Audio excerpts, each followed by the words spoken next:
राहुल गांधी को चाईबासा की कोर्ट से जमानत मिल गई है। सबसे बड़ा सवाल यह है कि राहुल गांधी 2004 से राजनीति में है और 2025 आज जब राहुल गांधी को एक बार फिर से एक केस में जमानत मिली है तो यह कहा जा सकता है कि राहुल गांधी को अलग अलग राज्यों की अलग अलग कोर्ट में जरूर खींचने का काम हुआ है, लेकिन किसी भी कोर्ट में आज तक राहुल गांधी को दोषी करार नहीं दिया गया है। एक केस में जरूर राहुल गांधी को 2 साल की सजा हुई थी, वहां पर जरूर दोषी करार दिया गया था मोदी सरनेम वाले मामले में, लेकिन वो मामला भी सुप्रीम कोर्ट में जाकर के ठंडे बस्ते में चला गया। उसमें स्टे लगा दी गई सुप्रीम कोर्ट की तरफ से कि ये इस तरह से 2 साल की सजा वो ठीक नहीं है, और उसमें मामले में भी एक हिदायत देकर के छोड़ दिया गया। और बीजेपी के नेता इस मामले में भी जिसमें राहुल गांधी को जमानत मिली है, इसमें अमित शाह को लेकर के राहुल गांधी ने एक राजनीतिक हमला बोला था और उसके बाद में भाजपा के एक नेता ने उन पर केस कर दिया, मानहानि का केस कर दिया। सबसे बड़ी बात यह, चाहे मोदी जी का मामला हो चाहे अमित शाह का मामला हो, जिस भी मामले को लेकर के आप देखिए, डायरेक्ट वो पार्टी नहीं जाती है अदालत के अंदर, किसी न किसी अपने छुटवैये नेता के जरिए केस हो जाता है। भाजपा, आरएसएस या उनकी विचारधारा से जुड़ा हुआ कोई नेता आता है। और आज राहुल गांधी को एक बार फिर से झारखंड के अंदर चाईबासा कोर्ट में जमानत मिल गई। राहुल गांधी सुबह सुबह आज निकल पड़े थे और उसके बाद में वो चाईबासा कोर्ट में पहुंचे और चाईबासा कोर्ट ने उनको जमानत दे दी है। अब इस केस में आगे ट्रायल वगैरह शुरू होगा। अब ये केस क्या था जिस केस में राहुल गांधी को जमानत मिली, उस पर बात करेंगे। राहुल गांधी पर कितने केस चल रहे हैं और किस किस केस का फिलहाल वर्तमान में क्या क्या स्टेटस है, या किस किस केस में उनको जमानत मिली है, किस किस केस में वो बरी हो गए हैं, इस पर भी बात करेंगे। और सबसे बड़ी बात, राहुल गांधी आज जिस केस में उनको जमानत मिली है, अमित शाह को लेकर के उन्होंने एक बयान दिया था, तो अमित शाह पर कौन कौन से केसों में हत्या के आरोप लगे हैं या कौन से केस में वो तड़ीपार रहे हैं, उस पर भी बात करेंगे। तो सबसे पहले जब आज उनको जमानत मिली है झारखंड की चाईबासा कोर्ट में, उस पर बात कर लेते हैं। चाईबासा कोर्ट में एक मामला था, भाजपा के एक नेता ने उनके ऊपर एक मुकदमा दर्ज किया था।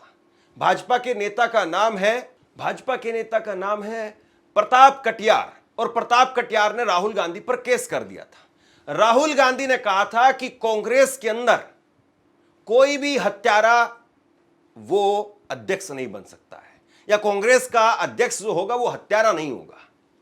ये उन्होंने स्टेटमेंट दिया था। भाजपा में ये हो सकता है, ये उन्होंने कहा था।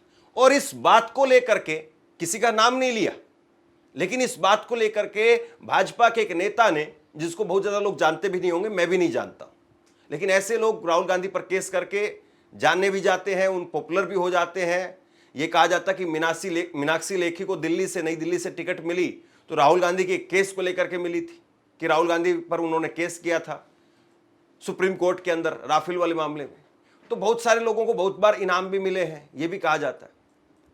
तो राहुल गांधी ने एक बयान दिया 2018 में, और उसको लेकर के भाजपा के एक नेता ने केस कर दिया, और आज जो है अदालत ने उस केस में जमानत दे दी। राहुल गांधी को झारखंड के चाईबासा कोर्ट से मानहानि के एक मामले में 6 अगस्त 2025 यानी आज जमानत मिली है। 2018 में कांग्रेस के कार्यक्रम में राहुल गांधी ने अमित शाह, जो उस वक्त में भाजपा के अध्यक्ष थे, उन पर निशाना साधते हुए कहा था कि कांग्रेस में कोई हत्यारा अध्यक्ष नहीं बन सकता है, लेकिन भाजपा में बन सकता है। इस बयान से भाजपा को आपत्ति हुई। भाजपा नेता प्रताप कटियार ने राहुल गांधी पर आपराधिक मानहानि डेफिमेशन का केस कर दिया। यह केस चाईबासा की एमपी एमएलए कोर्ट में 2018 में दिल्ली में हुई कांग्रेस के कार्यक्रम में राहुल गांधी ने बात कही थी, और आज 6 अगस्त 2025 को राहुल गांधी कोर्ट में पेश हुए। उन्होंने कहा कि उन्होंने कोई आपत्तिजनक या मानहानिजनक बात नहीं कही। कोर्ट ने उनका बयान दर्ज किया और सशर्त जमानत दे दी। अब यह मामला ट्रायल यानी मुकदमे की सुनवाई के लिए आगे बढ़े। चाईबासा झारखंड में एक जगह है, वहां पर ये चाईबासा कोर्ट का मामला है जो मैं आपको बता रहा हूं। और सबसे बड़ी बात यह है, इस खबर में मैं आपको आगे बताने वाला हूं, कि राहुल गांधी ने जो बयान दिया था कि भाजपा में कोई हत्यारा अध्यक्ष बन सकता है, अमित शाह उस वक्त में अध्यक्ष थे, तो अमित शाह पर कब कब हत्या के आरोप लगे हैं, या अमित शाह किस मामले में तड़ीपार हुए थे, जरा इस बात को भी समझिए। एक बहुत चर्चित केस है सोहराबुद्दीन फर्जी मुठभेड़ का केस, फेक एनकाउंटर का केस। ये मामला है साल 2005 का। सोहराबुद्दीन शेख और उनकी पत्नी कौसर बी और साथी तुलसीराम प्रजापति की कथित फर्जी मुठभेड़ के अंदर मौत हुई थी। अमित शाह पर आरोप लगा था कि बतौर गृह मंत्री गुजरात सरकार के गृह मंत्री सीबीआई ने उन्हें मुख्य साजिशकर्ता बताया था और अपहरण, हत्या और साक्ष्य मिटाने का आरोप जो उन पर लगा था। कोर्ट ने 2010 में उन्हें जमानत दे दी, लेकिन गुजरात से बाहर रहने की शर्त रखी। यही तड़ीपार कहलाई, जो कई मामलों में उनके आलोचक कहते हैं, उनके विरोधी कहते हैं कि तड़ीपार तड़ीपार तड़ीपार। तो तड़ीपार का जो केस था वो यही केस था। 2005 का मामला, सोहराबुद्दीन केस, बड़ा फेमस है ये। इस केस पर डिटेल में किसी दिन अलग से बात करेंगे। लेकिन आप सोचिए कि उस वक्त में भी ये गृह मंत्री थे, गुजरात सरकार के गृह मंत्री थे और आज भी ये गृह मंत्री है। और तब को लेकर के जो है वो मामला है। फिर इनको कहा गया कि आप एक लंबे वक्त तक जो है वो गुजरात में नहीं रह सकते। फिर उन्होंने अपना अलग अलग समय, उस वक्त में मध्य प्रदेश में कैलाश विजयवर्गीय, विजय शाह, जो मामले आप जानते होंगे, जिन्होंने कर्नल सोफिया कुरैशी को लेकर के एक बेहद आपत्तिजनक बयान दिया था, उनके बंगले पर, कैलाश विजयवर्गीय के बंगले पर और कई अलग अलग नेताओं के बंगले पर कुछ समय बताया जाता कि मध्य प्रदेश में, कुछ समय बताया जाता कि दिल्ली के अंदर रह करके उन्होंने अपना वो तड़ीपार वाला समय वो काटा। बाद में इनको जो है वो जमानत मिली, वहां से बरी हुए। फिर ये वो एक अलग मामला है। और सबसे बड़ी बात यह है, सोहराबुद्दीन जो फेक एनकाउंटर का केस है, जिसकी जांच कर रहे थे जज लोया, उनकी भी संदिग्ध मौत हुई थी। यह बड़ा एक अजीब मामला है और इस पर बहुत सारे सवाल खड़े होते हैं। जज लोया का केस जो है वो बंद हो चुका है, लेकिन फिर भी उनके परिवार के लोग या उनके समर्थक बार बार जो इस बात का जिक्र करते हैं कि कैसे एक जज की संदिग्ध मामलों में मौत हो जाती है। जज लोया वही जज थे जो सोहराबुद्दीन केस की सुनवाई कर रहे थे। दिसंबर 2014 में उनकी नागपुर में संदिग्ध परिस्थितियों में मौत हुई थी और उस वक्त में आरोप लगा था, कुछ मीडिया रिपोर्ट्स जैसे कारवान ने जो है वो मौत को संदिग्ध बताया था और अप्रत्यक्ष रूप से इसमें अमित शाह का नाम जोड़ा गया था। जज लोया का नाम, मुझे लगता है कि राजनीति को समझने वाले लोग ऐसे नहीं होंगे जो जज लोया को नहीं जानते होंगे या जज लोया प्रकरण को नहीं जानते होंगे। तो कुल मिलाकर के अमित शाह के ऊपर ये दो बड़े केस थे, तड़ीपार वाला, सोहराबुद्दीन फेक एनकाउंटर वाला मामला और जज लोया वाला मामला। ये बात सही है कि जो भी बड़ा नेता बनता है तो उसके ऊपर ऑटोमेटिक केस हो ही जाते हैं। और राजनीति में आप जाते हैं तो किसी भी पार्टी को उठा करके देखिए, किसी भी बड़े नेता को उठा करके देखिए, उस पर आपको दर्जन दो दर्जन केस मिलेंगे ही मिलेंगे। राहुल गांधी, उन पर कोई भी ऐसा केस नहीं है कि जिस मामले में वो करप्शन को लेकर के हो। हालांकि नेशनल हेराल्ड का एक मामला, लेकिन उसमें भी कुछ सिद्ध नहीं हुआ है। या कहीं पर कोई हत्या का मामला हो, मानहानि के मामले बहुत सारे हैं राहुल गांधी को लेकर के, कि यहां पर ये क्यों कह दिया, यहां पर ये क्यों कह दिया, उसको ये क्यों कह दिया, उसको ये क्यों कह दिया। अब बात यह है कि राहुल गांधी बोलते हैं, बाकी लोग बोल नहीं पाते हैं।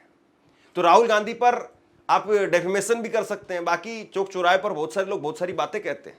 मोदी जी को लेकर के बहुत बातें कही जाती है, अमित शाह को लेकर के बातें कही जाती हैं और बहुत सारे नेताओं को लेकर के बहुत कुछ कहा जाता है। भाजपा के नेता है सुब्रमण्यम स्वामी, वो अटल बिहारी वाजपेयी को लेकर के बहुत कुछ कह देते हैं, उनके खाने को लेकर के, उनके रहन सहन को लेकर के, उनकी दोस्तों को लेकर के। लेकिन बीजेपी कभी वहां नहीं जाती है। कभी कोई भाजपा का नेता सुब्रमण्यम स्वामी को लेकर के कोर्ट में नहीं जाता है कि सुब्रमण्यम स्वामी ने ये क्यों कहा, वो क्यों कहा, इस पर जो है वो बताइए, क्योंकि पता है कि सुब्रमण्यम स्वामी फिर उल्टी और फाइल खोल करके रख देंगे। तो इसलिए सुब्रमण्यम स्वामी के साथ में नहीं, वहां पर टच नहीं करते हैं। राहुल गांधी पर फटाक से केस हो जाता है। अब जरा समझिए कि राहुल गांधी पर कौन कौन से केस चल रहे हैं, क्योंकि वो खुद कहते हैं कि 30 से 32 मामले उन पर चल रहे हैं। एक बार जरा उनका ये बयान सुनिए। अभी हाल में जब वो बिहार गए थे तो उस वक्त में भी उन पर यह कहा गया कि एफआईआर दर्ज हुई है और राहुल गांधी ने कहा कि मुझे छात्रों से मिलने से रोका गया, मैं छात्रों से मिलना चाहता था, हॉस्टल में जाना चाहता था, लेकिन मेरे ऊपर केस कर दिया। मैं ऐसे केस को मेडल के तौर पर लेता हूं। थोड़ा डाउन कीजिए माइक और नीचे कीजिए और नीचे कीजिए।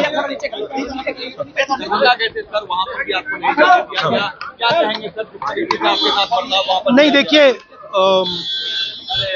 आज गया पहले मतलब इनको कोई प्रॉब्लम दिख नहीं रहा था, मगर अचानक उन्होंने फिर रोकने की कोशिश की मगर ठीक है, हम चले गए, हमने जो करना था कर दिया। जाति जनगणना की बात की मैंने वहाँ पे, और ये कहा कि देखिए जो प्राइवेट यूनिवर्सिटीज कॉलेजेस में कानून है कि रिजर्वेशन होना चाहिए, वो कानून लागू हो और 50% की जो दीवार है रिजर्वेशन वाली वो तोड़ी जाए। ये हमारी मांगे हैं और इनको हम पूरा करके दिखाएंगे। जो हॉस्टल था अंदर जाने नहीं दिया, फिर बाद में मुझे फोटोग्राफ्स दिखाई गई और पता लगा क्यों नहीं जाने दिया, मतलब हालत बहुत खराब थी। मगर जो मैंने कहना था वहाँ कह दिया। Thank you. सर वहाँ पे 144 इम्पोज करके आप पे केस कर दिया गया सर। क्या हाँ, मैंने उनसे कहा देखिए आप रोकना चाहते हैं रोक दीजिए, मेरा कोई प्रॉब्लम नहीं है। उन्होंने रोका नहीं, मैं चला गया। तो वो तो केस तो लगाए हैं, 30-32 केस है मेरे ऊपर। इलेक्शन है सर, जवाब मिलेगा। मेडल है ये सब मेरे। अब जरा समझिए कि राहुल गांधी पर कितने केस हैं और किस मामले में क्या कुछ आखिरकार अभी स्टेटस है। राहुल गांधी खुद स्वीकार कर चुके हैं कि उन पर करीब 30-32 केस देश भर में अलग अलग जगह पर चल रहे हैं। इनमें ज्यादातर मानहानि, डेफिमेशन के केस हैं। नेशनल हेराल्ड का केस काफी पॉपुलर केस है ये, जिसमें मनी लॉन्ड्रिंग से जुड़ा हुआ मामला है। इसमें ईडी जांच कर रही है और अभी भी मनी लॉन्ड्रिंग का केस जैसी जो है वो सुनवाई होती है तो मीडिया में तुरंत उस पर बात होती है, सारी खबरें सब कुछ रोक दिया जाता है। राहुल गांधी जा रहे हैं, ईडी ने पूछताछ के लिए बुलाया है, सोनिया गांधी को बुलाया है, ये जो बार बार निकल करके सामने आता है। लेकिन इस केस में अभी तक ईडी जो है वो अपनी फाइनल रिपोर्ट नहीं दे पा रही। बताइए आपको कौन रोक रहा है? नरेंद्र मोदी साहब 11 साल से सत्ता में है। अगर ऐसा कोई मामला है तो जाहिर सी बात है बेहतर वकील लगा करके सब कुछ करके सिस्टम झोंक करके राहुल गांधी अगर जेल जा सकते हैं या उनको दोषी साबित किया जा सकता है तो करवाना चाहिए। क्या दिक्कत है? कम से कम देश के सामने तो आए कि हाँ कहां गड़बड़ है और कहां नहीं है। मानहानि के केस राहुल गांधी पर बहुत ज्यादा है, जिसमें सबसे ज्यादा पॉपुलर केस है मोदी सरनेम वाला मामला। मोदी सरनेम वाला मामला आपको याद होगा, कर्नाटक के अंदर राहुल गांधी ने एक बयान दे दिया था कि ललित मोदी, नीरव मोदी, ये सारे जितने चोर भाग भाग करके गए हैं इनके सरनेम मोदी क्यों थे, और इसको पूरा घुमा करके जो चलाया गया कि सारे मोदी चोर क्यों हैं, ये कह करके चलाया गया। जबकि फैक्ट में उन्होंने ये कहा था कि ये जो चोर भाग करके गए हैं इनके सरनेम मोदी क्यों हैं। ये नहीं कहा था कि मोदी सरनेम वाले सारे आदमी चोर हैं, ये नहीं कहा था। और इस मामले में भी गुजरात के एक विधायक थे मोदी, उनका सरनेम था, वो चले गए थे जबकि उनका नाम नहीं लिया, कुछ नहीं था। उन्होंने नरेंद्र मोदी को भी जो है वो जोड़ दिया था इसमें। तो ये मामला 2 साल के लिए इसमें सजा हो गई। अहमदाबाद की कोर्ट ने राहुल गांधी को सजा दे दी और ये मामला भी बड़ा ठंडा पड़ गया था। लेकिन उसके बाद में जैसे अडानी वाला मामला उठा, उसके बाद में आरोप ये लगा कि इस केस को जो उठा दिया गया, इस केस की तहकीकात जो है शुरू कर दी गई और राहुल गांधी को आनन फानन में फटाफट 2 साल की सजा दे दी गई। और उसके बाद में राहुल गांधी की बुलेट ट्रेन की रफ्तार से सांसदी चली गई, बंगला चला गया। लेकिन आखिरकार सुप्रीम कोर्ट ने कहा कि नहीं, इसमें 2 साल की सजा जो आप कह रहे हैं ये ठीक नहीं है, और राहुल गांधी को वहां पर हिदायत देते हुए उस केस पर स्टे लगा दी। और फिर बाद में राहुल गांधी की सांसदी वापस आई। बंगला उन्होंने वापसी नहीं लिया और बंगला इस बार जब दोबारा वो जीत करके आए हैं, 2 जगह से जीते, रायबरेली से और वायनाड, दोनों जगह से जीते। तो दोनों जगह से जीतने के बाद में भी उनका बंगला 5 सुनहरी बाग का जो बंगला है वो अलॉट जरूर हुआ है, लेकिन वहां पर शिफ्ट नहीं हुए हैं। और अभी आप देखिए कि तकरीबन चुनाव को खत्म हुए 1.5 साल होने जा रहे हैं। अमित शाह और आरएसएस पर बयानों को लेकर के 10 से ज्यादा अलग अलग जगह पर राज्य स्तरीय मुकदमे चल रहे हैं। संसद और झड़प को लेकर के एफआईआर हुई दिसंबर 2024 में, संसद में टकराव और उसके बाद में एफआईआर हुई। आपको याद होगा संसद का वो झड़प वाला मामला। संसद में इतने सीसीटीवी कैमरे लगे रहते हैं, इतने ज्यादा, लेकिन कहीं आज तक कोई सीसीटीवी कैमरे सामने नहीं आया, कोई सीसीटीवी फुटेज सामने नहीं आई। सभी सांसदों के पास में 1-1, 2-2 फोन जरूर रहते हैं। एक फोन तो जरूर रहता है, 2-2 भी रखते हैं। किसी सांसद के फोन में कोई फुटेज नहीं थी कि राहुल गांधी धक्का दे रहे हो। आपको याद होगा प्रताप सारंगी, वो पहले दिन इतनी पट्टी बांध करके आए, फिर दूसरे दिन इतनी पट्टी बांध करके आए, तीसरे दिन मतलब उनके बहुत दिन तक जो है वो सिस्टम चलता रहा था। लेकिन किसी सीसीटीवी फुटेज में, किसी सांसद के मोबाइल फोन में, किसी टीवी चैनल के कैमरे में कहीं नहीं दिखा कि राहुल गांधी धक्का दे रहे थे, कहीं नहीं दिखा। लेकिन उस मामले में भी एफआईआर, वह राहुल गांधी वहां थे जरूर, वहीं खड़े थे, लेकिन बस एफआईआर करवाने के लिए तो इतना काफी है कि मेरा सर फूट गया और राहुल गांधी वहां खड़े थे, मुझे धक्का दिया। अब धक्का देखा किसने, वो अभी मामला है, वो मामला अभी कोर्ट में चल रहा है। जहां सिद्ध होगा तो फिर एक और केस जो है वो लग जाएगा राहुल गांधी पर, सिद्ध नहीं हुआ तो ये खारिज हो जाएगा। सावरकर और सेना पर टिप्पणियां, कई जगहों पर केस दर्ज है, कुछ में सुप्रीम कोर्ट ने रोक लगाई है। अब सावरकर को लेकर के राहुल गांधी बहुत बार बोल देते हैं कि मैं माफी वीर नहीं हूं, मैं माफी नहीं मांगूंगा, मेरा नाम राहुल गांधी है, मेरा नाम सावरकर नहीं है। और सावरकर को लेकर के बीजेपी कहती नहीं तो वो तो वीर सावरकर थे, और फिर तथ्य निकल करके सामने आते हैं कि भैया उन्होंने तो इतनी बार अंग्रेजों से माफी मांगी थी। फिर बीजेपी निकाल करके लाती है कि तुम्हारी दादी ने क्या कहा था। तो ये सावरकर वाला जो मामला है वो एक इतना बड़ा टॉपिक है कि राहुल गांधी कई केस सावरकर को लेकर के झेल रहे हैं, सावरकर को लेकर के। और सबसे बड़ी बात, सेना को लेकर के अब केस होने लगे हैं। अब विपक्ष का नेता अगर सेना के लिए नहीं बोले तो सरकार तो सेना को लेकर के बोलेगी ही नहीं, और सेना खुद अपने लिए बोल नहीं सकती है, तो किसी न किसी को तो बिल्ली के गले में घंटी बांधनी ही पड़ती है। अब इसमें फिर केस हो जाता है। इसमें सुप्रीम कोर्ट के जज साहब कह देते हैं कि आप सच्चा भारतीय कोई ऐसा तो नहीं बोलेगा, उस पर अलग विवाद खड़ा हो जाता है। चाईबासा कोर्ट का वारंट केस 2018 का बयान, गैर जमानती वारंट, फिलहाल बेल पर हैं, जिसकी आज हम चर्चा कर रहे हैं। वर्तमान स्थिति अगर केसों की देखें तो कुछ मामलों में सुप्रीम कोर्ट से स्टे मिला है, कुछ केस में ईडी स्तर पर जांच हुई है या एफआईआर होकर के उस पर कार्रवाई जारी है। कई मामलों को लेकर के राहुल गांधी ने कहा है कि ये राजनीतिक प्रतिशोध के चलते हो रहे हैं, यानी राहुल गांधी ने इन मुकदमों को राजनीतिक प्रतिशोध बताया है। दिल्ली, गुजरात, झारखंड, महाराष्ट्र, यूपी, कई अलग अलग राज्यों में राहुल गांधी के खिलाफ केस जो है अभी लंबित है। सबसे चर्चित केस अगर बात की जाए तो नेशनल हेराल्ड और मोदी सरनेम वाला मामला है। बहरहाल राहुल गांधी को आज एक बड़े अहम केस में जमानत मिल गई है। अब देखना यह है कि उन पर अगला केस कब होता है या उनको अगले किस केस में जमानत मिलती है। आप क्या सोचते हैं नीचे कमेंट बॉक्स में लिख करके जरूर बताइए। इस खबर को शेयर कीजिए। धन्यवाद।